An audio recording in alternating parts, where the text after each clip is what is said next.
Breaking చూస్తున్నాం. కర్ణాటక ఆంధ్రప్రదేశ్ సరిహద్దుల్లో road ప్రమాదం జరిగింది. శ్రీనివాసపురం దగ్గర ట్రావెల్స్ బస్సు బోల్తా పడింది. ఈ ప్రమాదంలో ఓ మహిళ మృతి చెందింది. 10 మందికి పైగా తీవ్ర గాయాలయ్యాయి.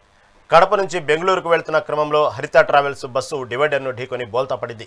ఈ ప్రమాదంలో మృతురాలు ప్రొద్దుటూరుకు చెందిన అనితగా గుర్తించారు. క్షతగాత్రులను వివిధ ఆసుపత్రులకు తరలించారు. ఘటనపై కేసు నమోదు చేసిన పోలీసులు దర్యాప్తు చేపట్టారు.